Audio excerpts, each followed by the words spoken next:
Pouring Takes. I'm Charlie Van. And I am Rayya. We are the best friend duo talking through all things sports, Dallas sports, pop culture, lifestyle, and having some great cocktails while we're at it. Be sure to follow us on our site, pouringtakes.com. It'll link you to all of our social, all of our channels. We are now on Spotify, Apple Podcasts, YouTube, Instagram, Threads, X.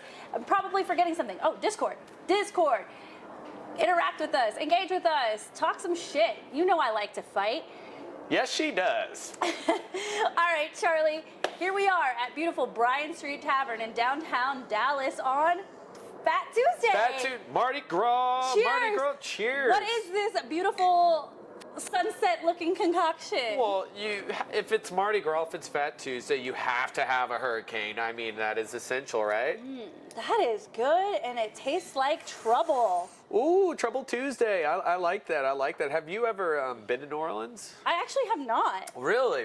I highly recommend it from what I remember of it. Sorry. But Bourbon Street, hand grenades, hurricanes, it's a lot of fun. And next year's Super Bowl will be there. So that it will be. Wow, what a tie. Yeah, I'm just saying, because could you imagine though, you have a Super Bowl and then you have Mardi Gras. I mean, I went during when it's St. Patrick's and it still felt like Mardi Gras 2.0. Like they just don't stop partying, Yep. which is fun. Can't stop, won't stop. I totally get it.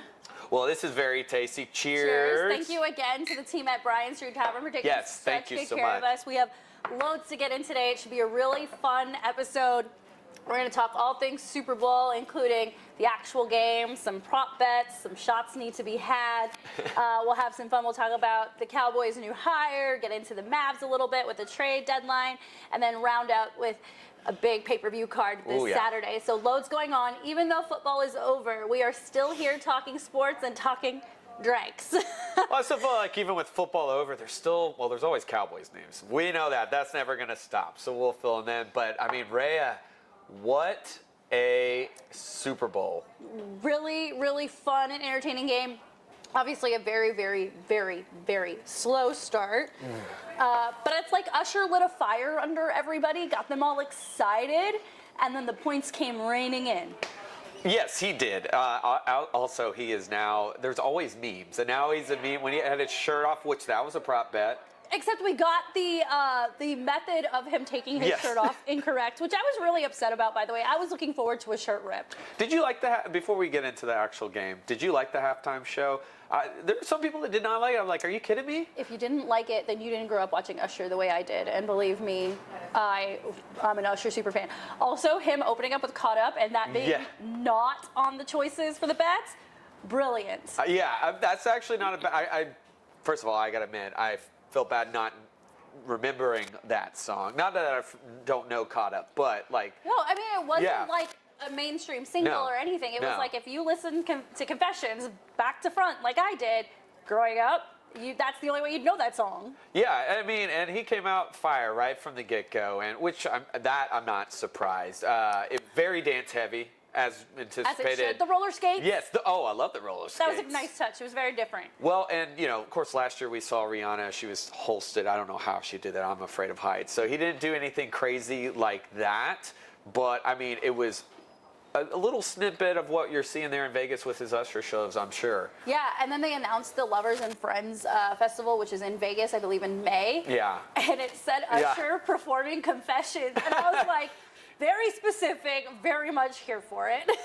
Well, and I think you talked last week that I was like, Little John has to be there. And I said Alicia Keys had to be there. Yes, there we go. So we got that All one. right, drink to that. Cheers. Drink to that.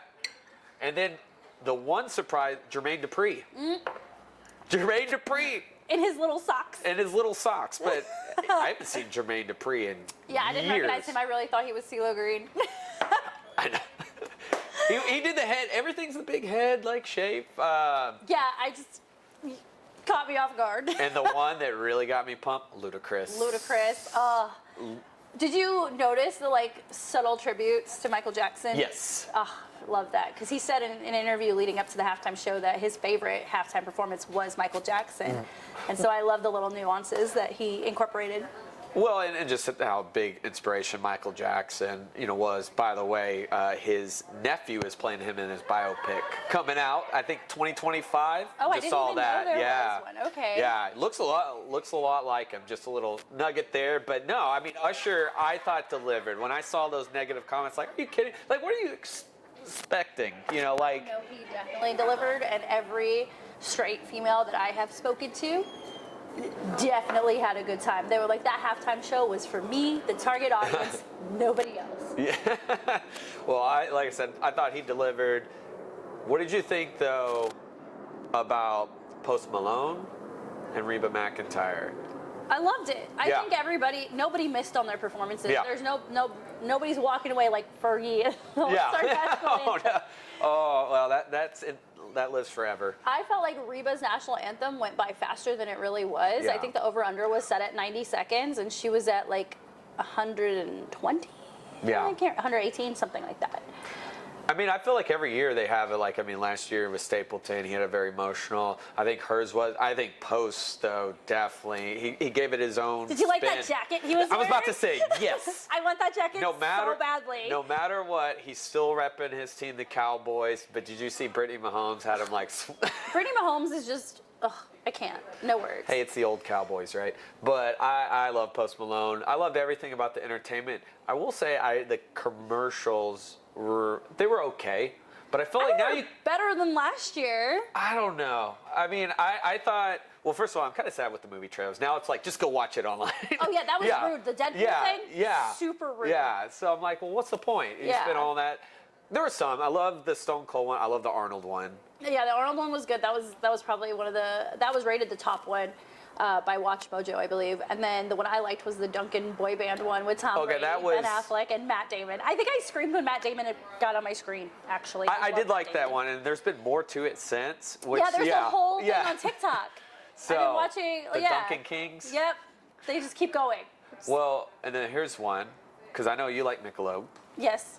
The messy one. That was great. I didn't mind with Ted Lasso. Yeah, like Ted with Jason Lasso. Sudeikis. I don't think a lot of them were horrible, but maybe it's just because you got to up it each year, and they all felt like super quick. Yeah. I also like that Doritos spot with the old ladies stealing the Doritos from the kid in the convenience store, and then what's her name, Wednesday Addams being. Oh, Jessica Ortega. Yeah, that's her name. Yeah. She's always Wednesday Addams to me.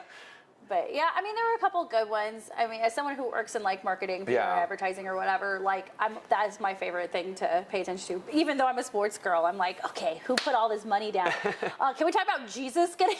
Oh, I know. Jesus got an ad. That was a little bit talked about. Jesus has millions of dollars. He has millions of dollars. Yes. He did. That was a big topic. I mean, there were some very eccentric ads for sure. Yeah, I mean, I just think overall, like, the entertainment level this year, though, I will say, like, it was pretty top notch. Yeah, it was a good time. And, not only was the entertainment entertaining, but the actual game itself got very entertaining going into overtime. Yeah. Lots of controversy on the overtime portion, but let's talk about it real quick. Yeah. Let's not get too crazy about it. Tell me something you really enjoyed from the game itself. Honestly, I loved both defensive effort on both sides. Like, did you die inside when Randy Gregory sacked Patrick Mahomes and you were like, damn, Randy Gregory? I know, like, where were you?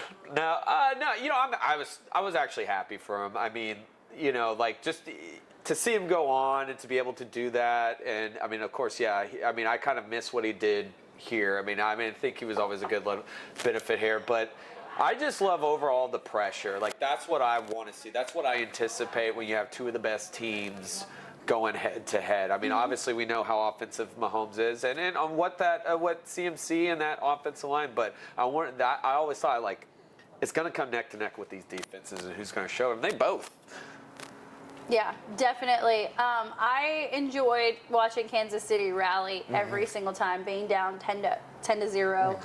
And Patrick Mahomes literally like willing this team to score, willing this team to win, making the right plays, whether it was Rashee Rice in the slant or Travis Kelce down the seam, Pacheco doing his thing. Like, he really pushed his guys, and you saw that emotional outburst early in the game by Travis Kelce, but it really took that whole offense to come together, and then Mecole Hardman scoring the game-winning touchdown, which is an excellent story in itself. Yeah, and it's good to see him. They brought him back in the mix, and he was talking a little bit about that play on Jimmy Kimmel last night, and it could have also gone to Pachow too. Like I forget what he called the name of it. It's a whole long name, but it's like it was either me or Pachow. But he made the most of it. He didn't even realize, like he didn't even celebrate right away. That's what Patrick said. He was just didn't caught even in the moment. Yeah, because of overtime rules, which. That was what was interesting because you heard about some of the Niners players. How do you feel about that? Say they did not know the new rules, even though they implemented in 2022. That's absolute crap. Yeah. That's a failure by the coaching staff. And then for Shanahan to come out and say, "Oh, we wanted the ball third." What are you doing? Play to fucking win. Yeah. Like, seriously. And like, before those guys go out for the coin toss, like, there's got to be somebody on the coaching staff that's like, all right, remember the rules. If we win the toss, we got to keep, and we have to score a touchdown. You know, like, and if we score a touchdown and we hold them, we win. Yeah, it's not like these rules just happened yesterday, you know, a week ago. I mean. Or you go second and you, like, match them, sudden death. But, like, the fact that they didn't even, like, they came out so publicly, like, we didn't know. We didn't know. That's lame. No, Super lame. You knew. And look, I mean, hey. It's a game of inches, and you put the ball in the hands of the one quarterback. You do not put the ball in. He's the reason why there is a playoff overtime rule change. Like, come on. It always used to favor him. Yep. And, I mean, he's just one of those guys. Brady, you couldn't put the ball back. Man, it's number 15. And you could have made stops. You could have. You didn't. It's that, I feel like, I give it to still that aura. That's the Mahomes. Basically, where did San Fran end up going wrong? You know, one thing is, I didn't see a lot that I was thinking. Obviously, I felt like, okay, they were successfully running the ball, I felt. But I wanted to see more Debo, more mix in there. They kind of went away from that pressure. And that was kind of my concern is, because I saw it even, a year ago, even when we played them. Like, and against the Ravens, you put a lot of pressure on Purdy. It's like they don't want him to pass. They had him throwing the ball nearly 40 times. Yeah. He shouldn't have been throwing the ball 40 times. Yeah. He's a game manager. Sorry. CMC should have had 40 carries. Yeah. Well, how about the less with Kettle, too? Yeah. Yeah. I mean, I should say they should have made it more variety there, and they didn't. And it just, I figured. Was that play calling, or was that Kansas City knowing, hey, let's shut down George Kittle. Let's take away the security blanket. If they're going to beat us, CMC's going to beat us, and Debo's going to beat us. But they shut down everybody else, essentially. Well, I think it's a double-edged sword. I mean, we just talked about how they didn't apparently know overtime. So I think there was a lot of play calling woes on Kyle Shanahan. They had that game in their hands. Is Kyle Shanahan just unlucky, or is he not the coach we all think he is? I mean, he had an unlucky offense with the Atlanta Falcons in 2017. I mean, I think if that's hardball, maybe they could have possibly. But Andy, you got to be a lot smarter. You're talking about, like, we just saw Bill Belichick ride off, Andy Reid's that next guy. He has shown that. And he just adapts and adjusts. That's why I didn't have too much fear about what the Chiefs can do from behind. I want to see what the Niners can do. And I think you saw the better coach in the end just made the adjustments. Very cool. So, you happy with the result? I am, because I'm still going to take a shot with you here, but... Are we going to take our first shot of the night? Yes, okay, so that is the melon ball. Rename it Money Ball. Okay, so we're doing the green one first? We'll do the green one. Like, look at this. Look at these right here. Like, green and purple Barney for Mardi Gras. has entered the building. And Baby Bop. Baby Bop! She's pink, not purple. Who is green now? Oh, she's green and pink. Okay, well, I'm not far off. Actually, this looks like the Joker. Probably a better comparison for someone okay, like here we go. All right, cheers, Tanner. Thank you, producer. Thank you, producer. We're going to do the melon ball.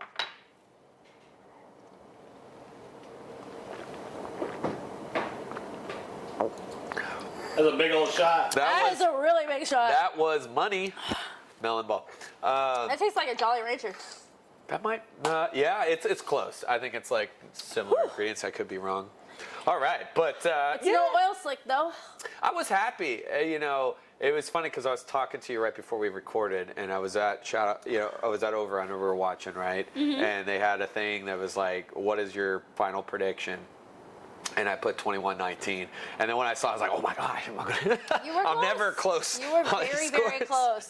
But in terms of like the prop bets, you pretty much swept me. Like there were very few that I also won. Like you smoked me. You got the coin toss right. I'm no Mystic Mac, Mystic Chuck over here. You got the winner right. I'm trying to remember. You got Taylor Swift's appearances. You got the on-screen kiss. You got a lot of Taylor's bets right, actually, now that I think about it. The only thing that you missed on was the Gatorade bath color.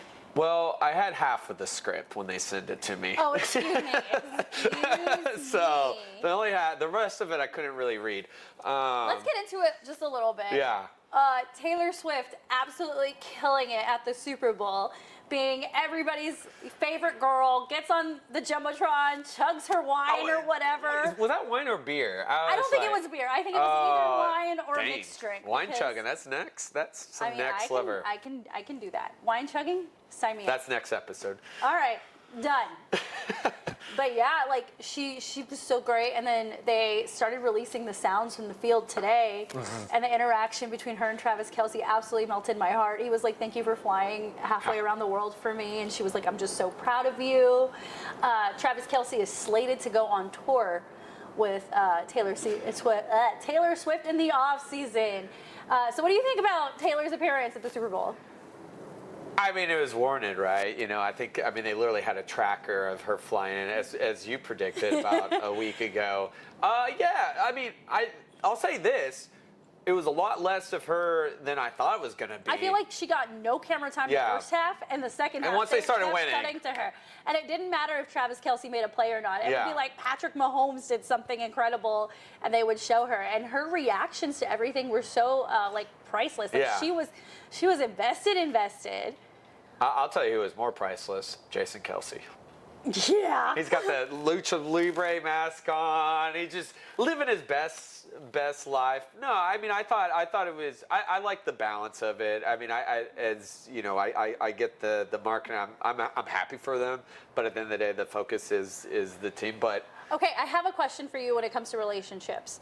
One of the things that the media caught on to was Kylie Kelce. Kylie Kelce was at the game in the box wearing a Cincinnati crew neck. She is a Philly girl through and through. Yeah.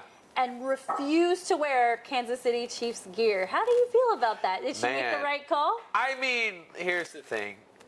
I think Kylie is super awesome. I would be afraid of her.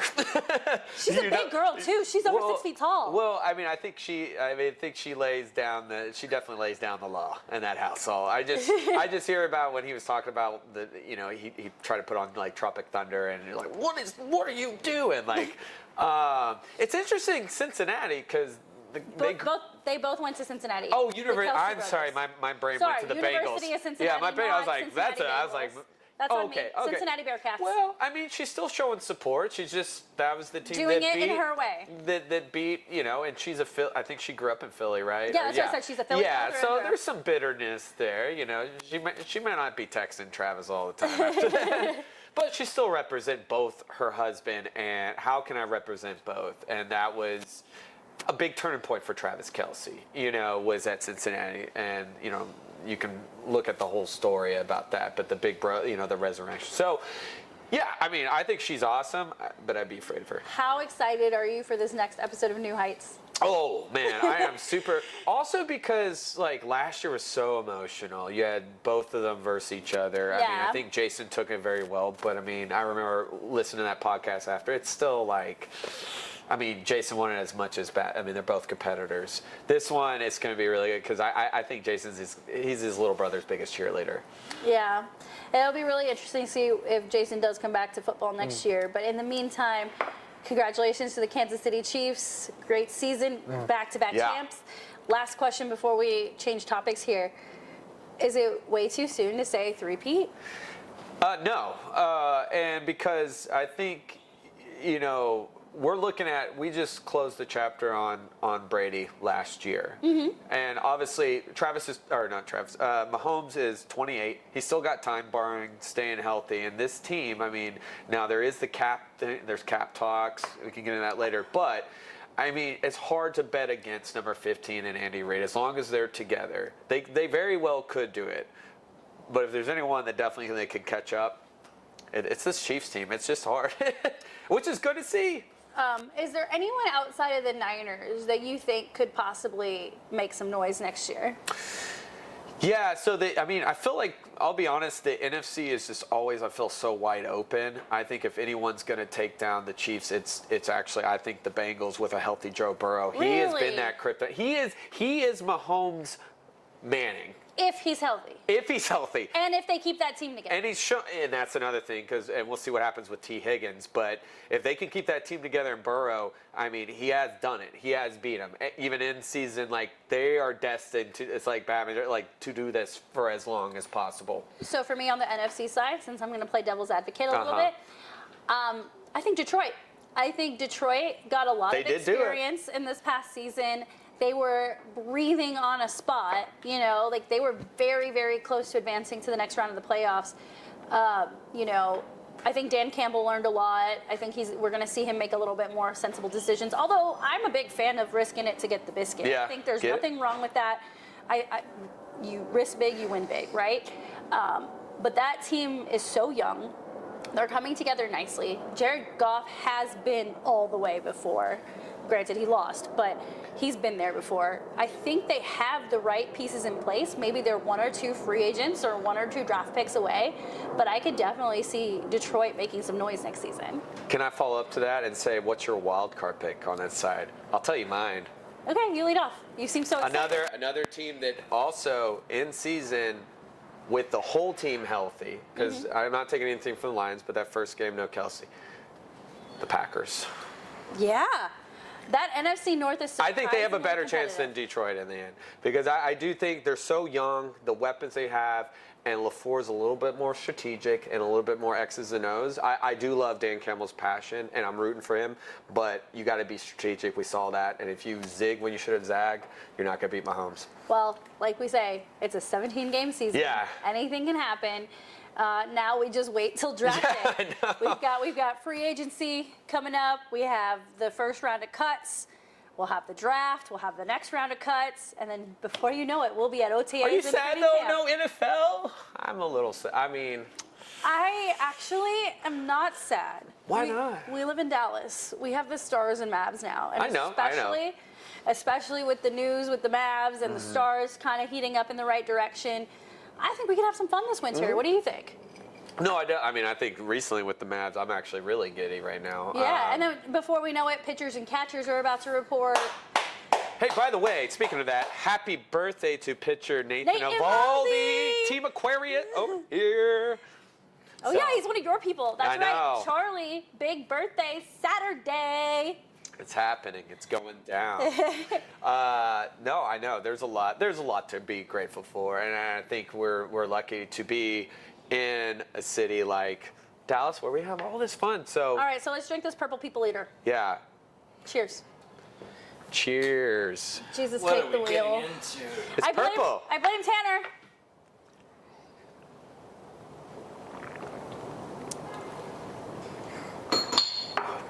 Jiminy Cricket. Wow. I did not love that. That was purple. I don't know what was in that. It was called the Kansas. What was it? K-State. Like the college. That makes no sense. They're purple. Oh, that's K-State's right. purple. Oh, okay, Wildcats are I'm purple. sorry. Yeah. I forgot about that. Kansas Jayhawks are red, white, and blue. Yep.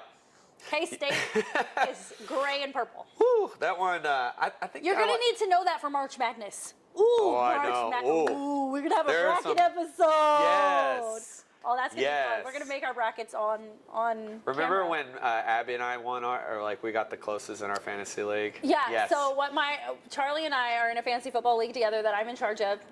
And in the off season, sometimes We'll do the bracket challenge together, and that'll determine our draft order. So we'll see what happens. But yeah, or we'll do some money on the line. Who knows? But I think it'd be fun. I think it'd be fun to be picking our brackets. Heck yeah! I love March Madness. You know, it'd be even more fun. And I'm just throwing this out here. What if we did like a Twitch of us watching that first round? Because crazy shit always happens in that first round. Big fan. I love it because I mean every year. That's why I can't I'll do a bet with us. Home. We can work from home and watch basketball like everybody else in the world will be, and we can talk through these rando college teams playing. What do you guys think? Oh, I love it. Discord. Yeah, perfect. Yes, join us on Discord. We're gonna let the March get mad. That's what we're gonna do. I'm excited. I love how these shots are talking to me. I know the shots. Taking the shots. We're so inspired right now. Okay, perfect. All right, let's rock and roll out of Super Bowl and stay in the NFL realm for just a little bit longer. Just a second. Cowboys officially, as of today, have brought in Mike Zimmer to be their defensive coordinator after interviewing a pool, quite literally, a plethora. It's a lot of people, or quite a few. I feel like it was a lot. I felt like when we talked 2 weeks ago, we were told it was Ron Rivera and Mike Zimmer. And then they interviewed Rex Ryan. Then they interviewed people internally and other randoms from other teams. And we were just you and I couldn't even keep up with how many names were being thrown around. But in the end of all the drama, even though Rex Ryan said on an ESPN spot, he was like, the deal's not done yet. I'm still in contention. Oh, he wanted it so bad. He wanted it. Which is interesting because we let his brother go years ago. I guess Rex there's a bad. is so much smarter than No, Rob. he is. And I mean, that's all, because did he want it because he wanted to be necessarily coordinator, or because of what the stakes are going into this season and he wants to get back to be a head coach? I think he does want to get off of TV. I think he misses coaching. And on the other side of the coin, I think he didn't get the job because of how, and I hate saying this, how aggressive he is. I think Jerry was a little afraid and hesitant because I feel like Rex Ryan would rip people a new one, whereas I'm not sure if Mike Zimmer is that guy. So Zimmer is known to be that guy. And if you watched Darren Woodson's interview this week, he is an acquired taste. With that being said, I think he knows how to tiptoe just enough. I mean, he was the Cowboys' assistant head coach from 95 through, so he's part of that Super Bowl. He is, if you go back and you look at his time with the Bengals and the Vikings, I mean, he gets into people. With that being said, I think it's you have to kind of have a moderation, right? So I think he can do it enough to not also overstep the boundaries and know where players may go, the Jerry, that's kind of the thing. But he is not some pushover either. And, I think it's not a horrible choice because if you're just looking for a guy for at least a year, I mean, you got to think about money, the salary. I would have loved Mike Vrabel, but I think for what you got right now, I don't think Zimmer's a horrible choice. He's had some pretty top defenses, and up until 2021, Vikings were one of the top. Well, it'll be really interesting to see how free agency and drafts go. We have a lot of guys that are up for free agency. I believe all three safeties, for example, are free agents right now. So it'll be interesting to see how they build that defense back up. I mean, they have a great core foundation. I would love to see how Mike Zimmer uses Micah Parsons. I know Micah Parsons is freaking everywhere right now. He was on Radio Row at the Super Bowl. Yeah. He's going to play in the Celebrity All-Star game for basketball. So he is everywhere and anywhere to turn around. I don't know if you've been watching, but he's been doing some really great interviews. Oh, no, the one with Jordan Love was really good. And it's how did you guys figure this out kind of? And I like that. Yeah, it was good. He's also got one out there with C.J. Stroud, Stephen A. Smith. Yeah. If you haven't seen it, go check it out. I know I'm the first person to tell you that Micah Parsons talks way too much shit, but But so does some of the best. The one, he's competitive, and I mean, I know he's flashy, and I know we've had this debate, but I don't mind it, but I like this side better. I'm very, I like that he has an outlet for this stuff. How he uses it, a little questionable, but the way what he's doing right now, big fan. I like the digesting the season. I like breaking down the season. I like talking to other players who beat us or are up and coming. I think that makes a lot of sense. I think in season it's a little rocky and rough because we should have done X, Y, Z. Or I'm the best in the world. I can beat Tyreek Hill in a sprint. Whatever. Stop. But I like what he's doing now. Well, and even bringing on CD, and they're talking about the penalty. They're addressing as buddies, as teammates, and I think that's good. It gives a good insight. Look, it's hard to not getting this because this would have happened in the 90s if this was a thing. I mean, believe me, there are some guys, I think I'm surprised Dez back then, but now it's written off. Like, it doesn't have to be all fun and games like New Heights, which is great. I mean, he's a passionate guy, but I think turning over. The only reason why New Heights is so successful is because Cavis Trelsey. Cavis Trelsey. That is the alter you got to drink. Travis Kelce. We is created. That's his. Is that his wild card mode? Cavis Trelsey. I'm really upset now. Cavis Trelsey. Either way, I agree with you. I love the interviews. Like, I think it's good, and I mean, we'll see what happens. I mean, there's so much in this next month that we're gonna see happen fast. Yeah. With contracts and stuff. Well, looking forward to it. We will have a draft day episode. Yes. When that beautiful day, aka my Christmas, aka the day after I watch draft day every season and know that movie. Great movie. It's in my top 5. It's the best Cleveland Browns team ever. You know what? In Dallas, they win. Yes. And actually, you know what's funny? Because, Dennis Leary comes from the Dallas Cowboys. He's a former, in the movie, he's like, I won a Super Bowl at the Cowboys. Like, when was that? Is this like... I know, it's like, yeah. I know exactly what you're talking about. But yeah, and, you know, Lavonte Mack, no matter what. Anyway, yes. Okay, out of football, into basketball. Trade deadline for the NBA was last Thursday, and we were shaking in our boots, being convinced that the Mavs were going to stand pat with the team they had. After moving a couple pieces, including free agent signing Grant Williams, a first-round pick, as well as Seth Curry and Richaun Holmes, we came back with 2 huge pieces. And by huge, I mean by the size of these men. They are tall. They are pretty boys. big. They are pretty. They can help me like at least reach the top at Tom Thumb. There's some of that I can't. Never mind. So if you've been with us over the last few weeks, our wish list in the trade deadline was guys who could rebound and play defense, and that is exactly what we got. How would you grade the Mavs trades? I'm gonna at least say like a B+ for sure. I'm kind of one of those, like, it's hard for me to like do like but I feel like we needed them, and I think it was a great move because we're like you said, we were shaking our boots. We're like, are we even gonna do anything? We're sitting at the 8th spot. We're gonna be a play-in team. You know, when you have someone like Luka, you have someone like Kyrie. You shouldn't be the 8th seed. No, you shouldn't. And I know the West is competitive, believe me. And there's so many great teams out there, like Minnesota, and your Phoenixes, and your Clippers. But, you know, I feel like the Mavs should be top 4, top 5 in the West. They should be. They should. I mean, you got arenas are like MVP for Luka. I mean, they are.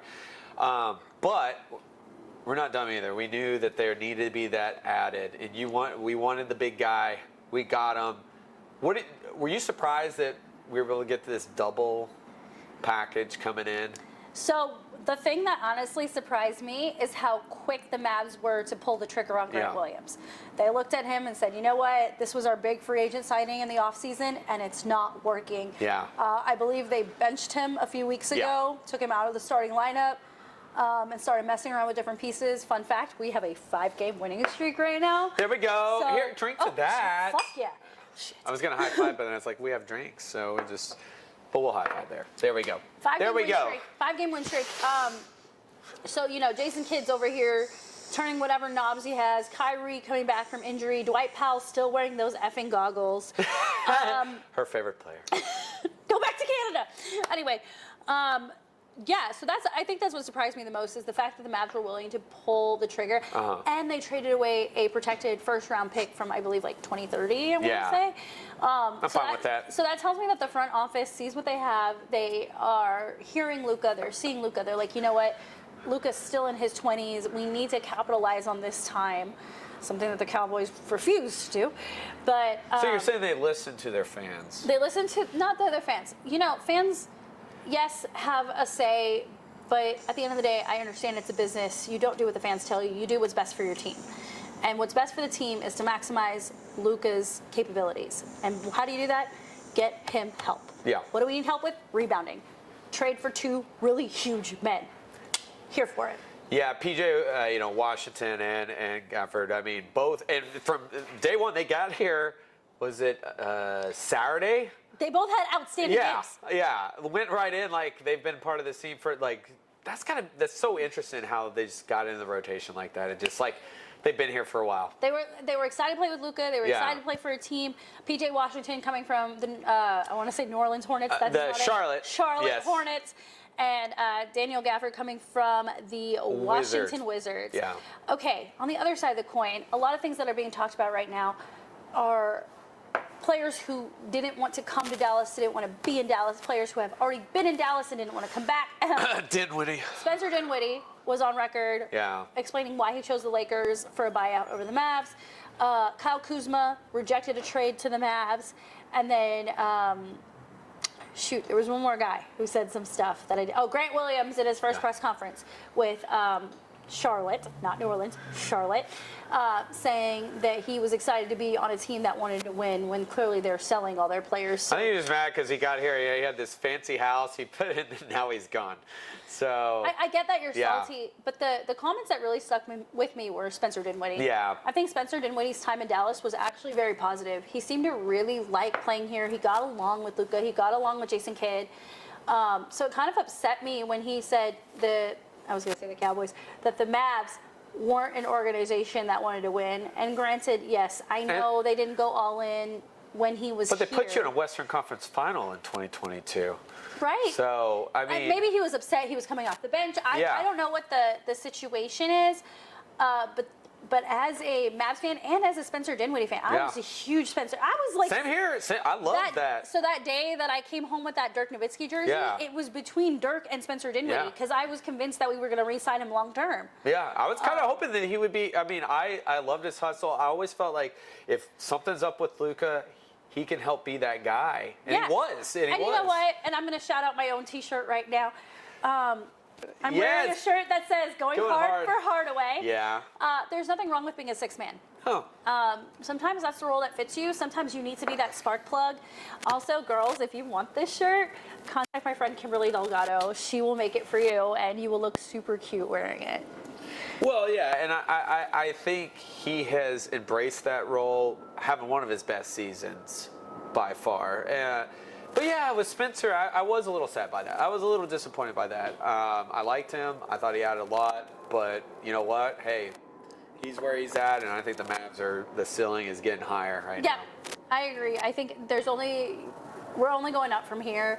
My only change would be to be a little more aggressive in the coaching.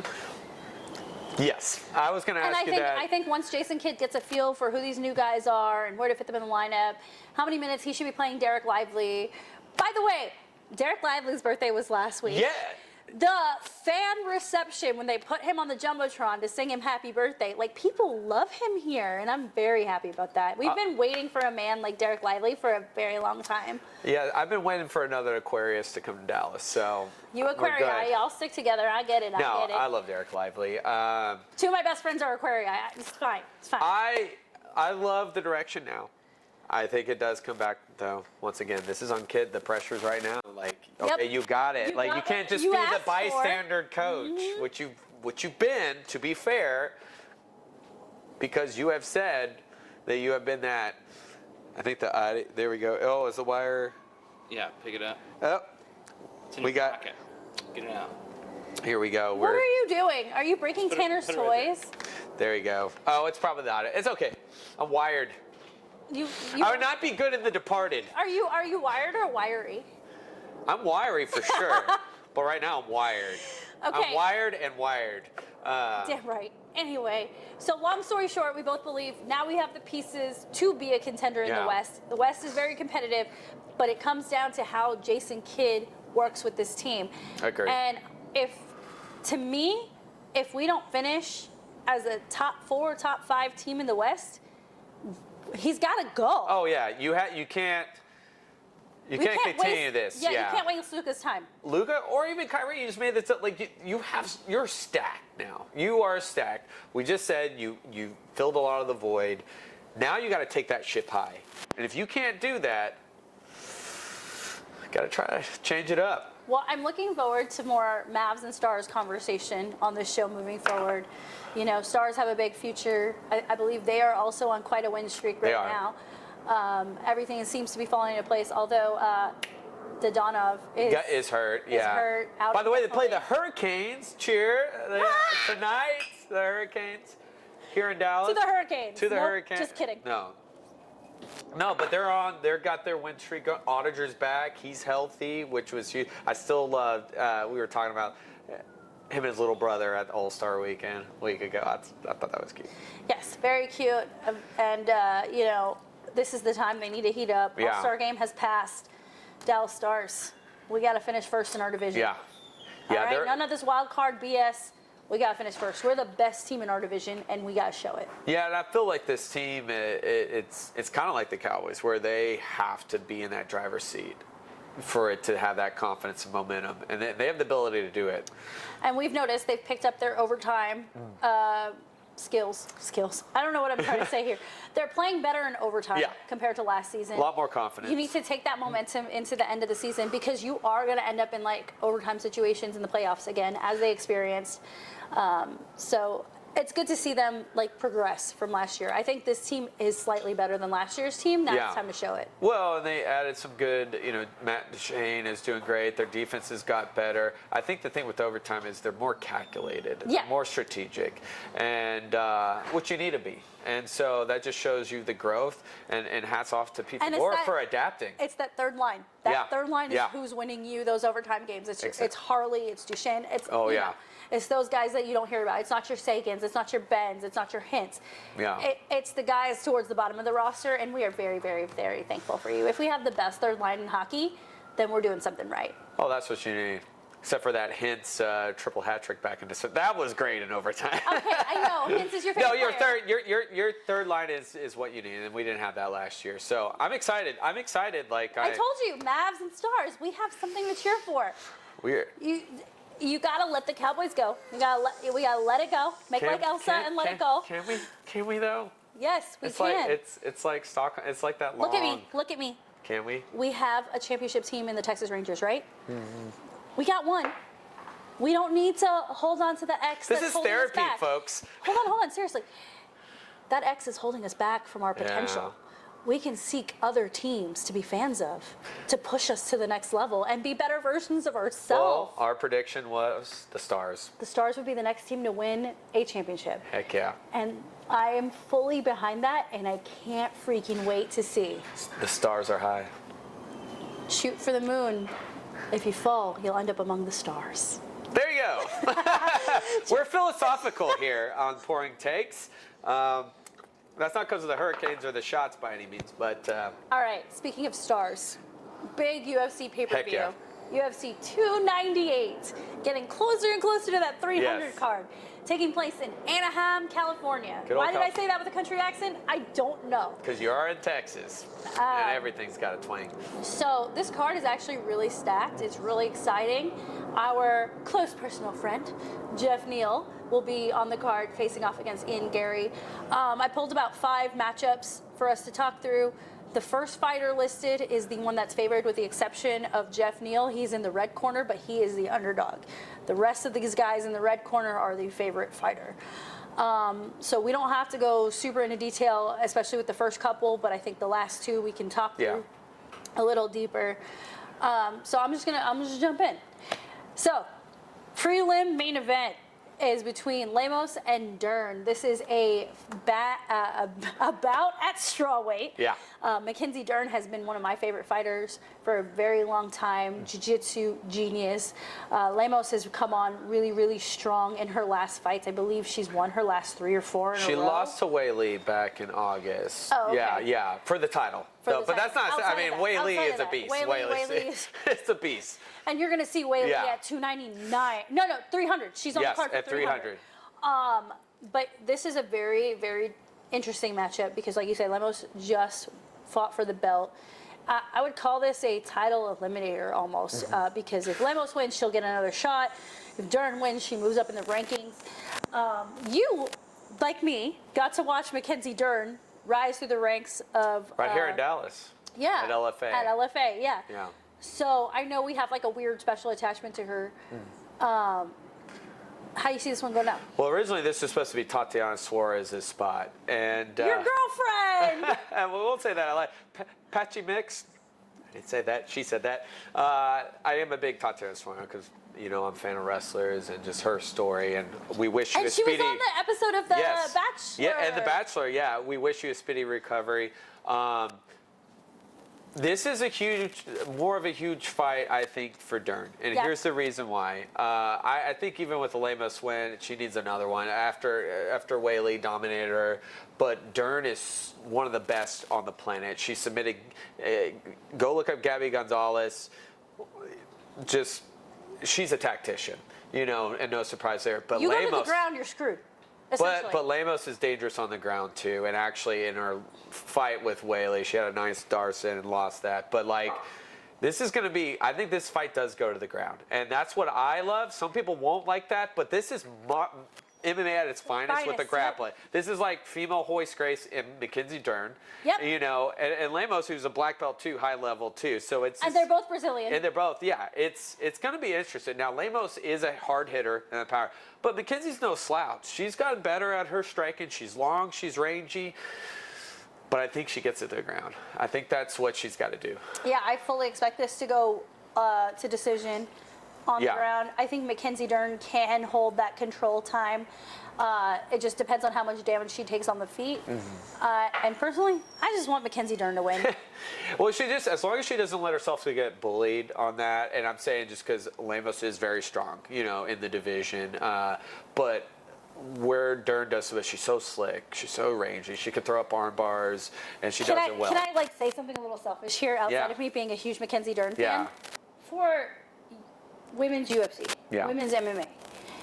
The fact that Whaley has been such a dominant champion, and I love Whaley. I follow her on Instagram. She's got the funniest content.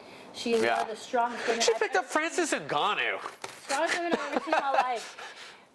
I would rather see somebody else take a shot at her than another repeat. Yeah, no, I totally agree, and I think Dern has been outside. And I'm not done. Oh, Sorry. And I think Mackenzie Dern would be a great face for UFC, for women's UFC. I feel like ever since Valentina lost to Alexa Grasso, and I love Alexa Grasso, but Valentina is my favorite fighter of all time. And Amanda retiring, there's not a woman that you're like, best UFC fighter. It's Amanda and then Whaley right now. And obviously I want Valentina to come back, but that's a different story for a different day. But I think having someone like Mackenzie Dern who can handle the spotlight, who is comfortable in front of the press, who can attract a larger audience, if I may. I'm just looking at this from a PR marketing lens.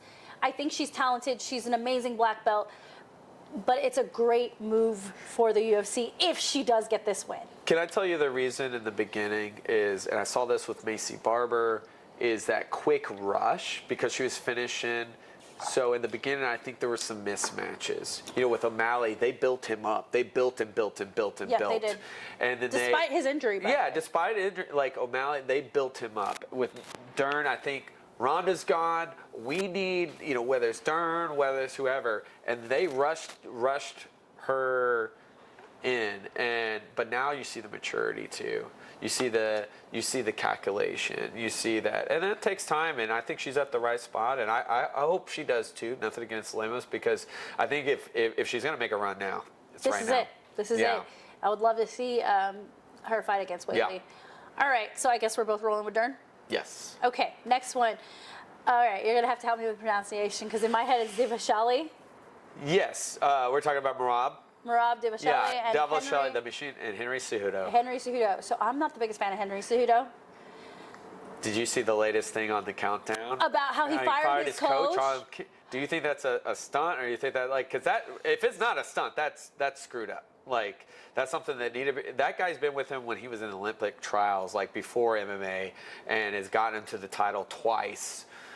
With Henry Cejudo, there's a level of entitlement, right? The Triple C. It's I got my gold medal. I won my belts. I won 125 and 135, and then I stepped away for a little bit. Why'd you come back? What did you have to prove? Yeah. You did everything you could in this sport. Why are you here? Yeah. You are, you're overmatched.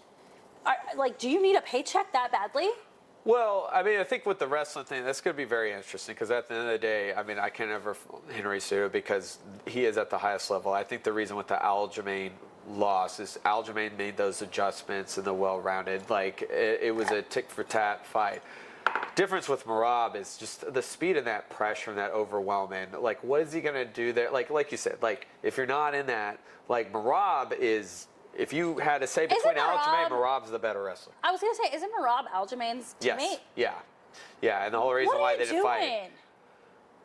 Well, and I think without his coach is, if you ever watched that Ultimate Fighter when he took on Benavidez, that coach, his high mind. And so to just throw him out just because you zigged and zagged, it wasn't a bad showing of you. I mean, just Aljamain made a little bit more adjustments in the end. All right, so we're both going Merab. Yeah.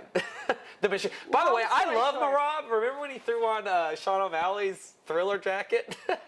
That was funny. Yeah, I love Merab. He's quite a character, and I also... It's his time, too. Yeah, exactly. With Aljo moving up to 145, and even when Aljo was champion and Merab's in the top 3, he said, I'm not touching that. That's my teammate. This is his moment.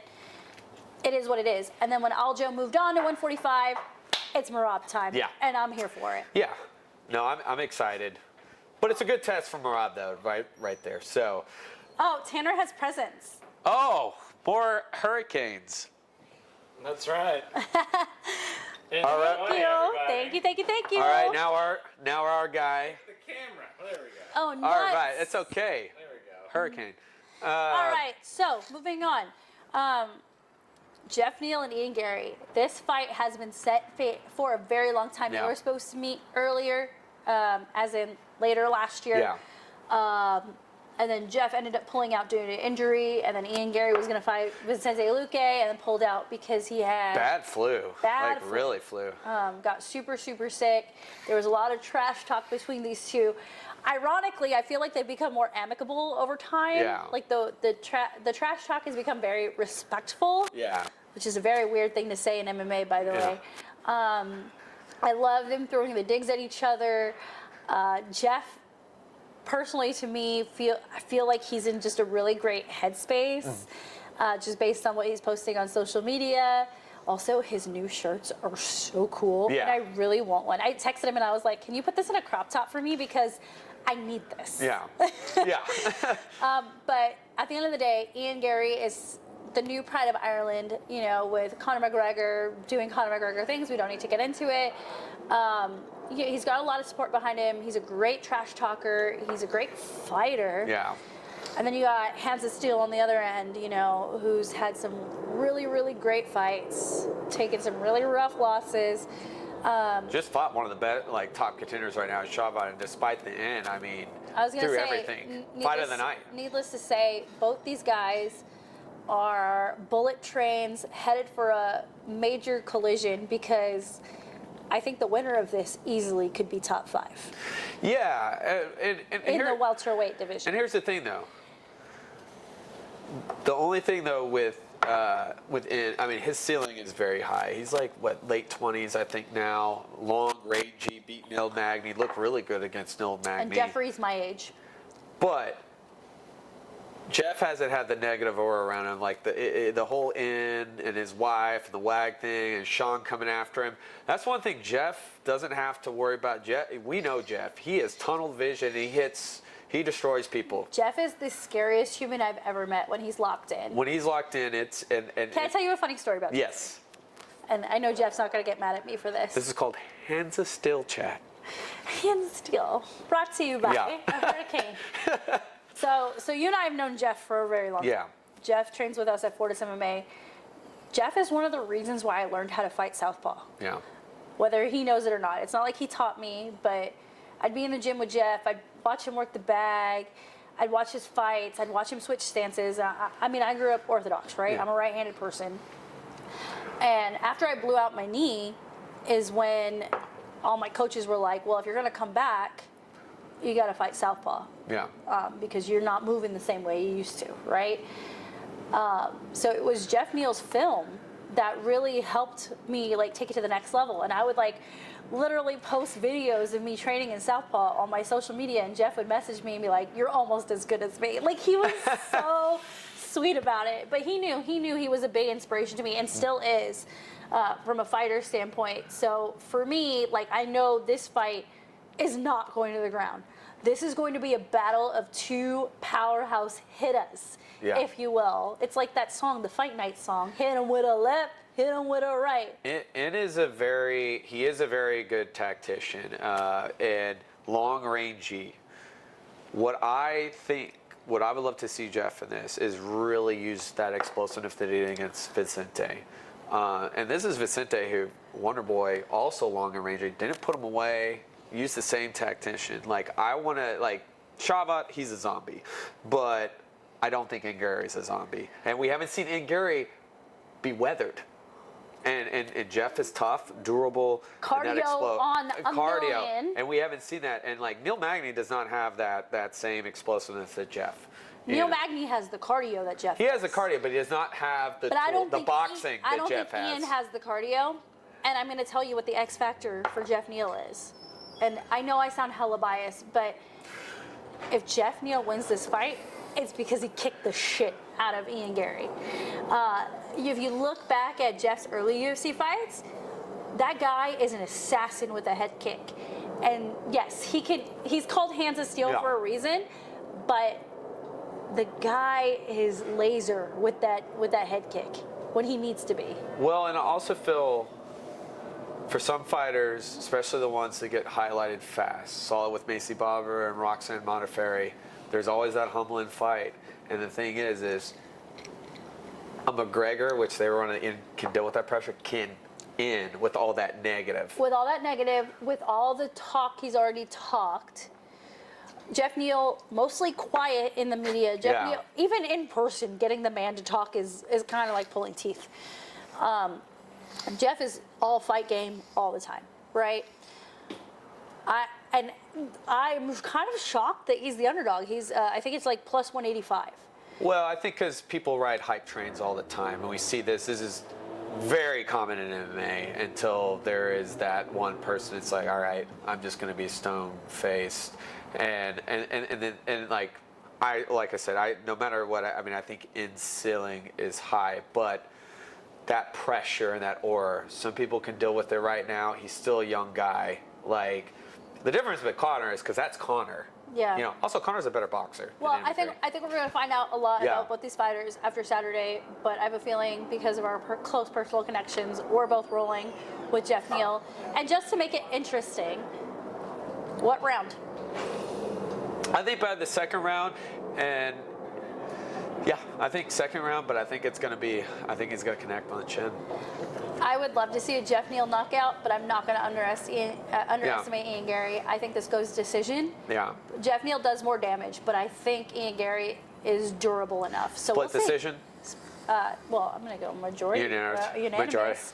For my mans, but it's time. Hands of Steel. Ready There's for a reason why he's called Hands of Steel. Yes, there is. I've trained a little bit with him. Okay, we've arrived at the co-main event. Yes. Robert Whitaker and Paulo Costa. And before we get into this fight's not happening. And I'm going to tell you why. Paulo Costa is the least professional I have ever seen in the UFC. I have no idea how he got to where he got. He hasn't fought in like almost 2 years because he can't make weight, and because of this and because of that. This is a huge fight for him. He needs this to move up in the division, but that division is scary. He's a chicken. He did fight in 2022 against Luke Rockhold, but he did pull out of the Hazmat Chimaev, which I really wanted to see that fight. He does have a tendency to pull out and the weight. I do think this fight happened. You know, some guys know when they have to pull out. You got a drink, and I'm going to drink to that too. Was that a Valentine's joke? Is that a Mario? shot take? Yeah, that is a shot take. Is the fight gonna happen? I'm gonna say no. I don't trust him. That is okay. That's your shot take next week. That's your shot take. That is my shot take. That's a hill I will die on. This man is the least professional person in the UFC. I'm not gonna deny. Do you know he blamed his last fight on drinking too much red wine? honestly. Well, that's a little bit ago. That was with Israel. No. As a former MMA girl who used to drink a bottle of red wine on Friday nights and then go spar Saturday mornings, honey, you're fine. You are fine. Rayya, you just gotta stop being a beast. Actually, George St. Pierre, he used to have his Muay Thai instructor who was always just like blitzed. And he came on the Ultimate Fighter, like that was in 2010, Ultimate Fighter 12, and he was just drunk. And it's like, I do not recommend this. And he was just beating the shit out of the whole cast. I do think it happens. It needs to happen. No, it doesn't. It does nothing for me. I mean, it's a lot of questions with Robert Whittaker, though. Yes and no. With Robert Whittaker, because we saw that knockout in July against Dricus du Plessis. I love Robert Whittaker. I think both guys need this.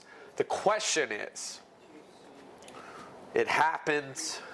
Will it be eventful? I mean, in order for that to be eventful, it has to happen. It's gonna happen.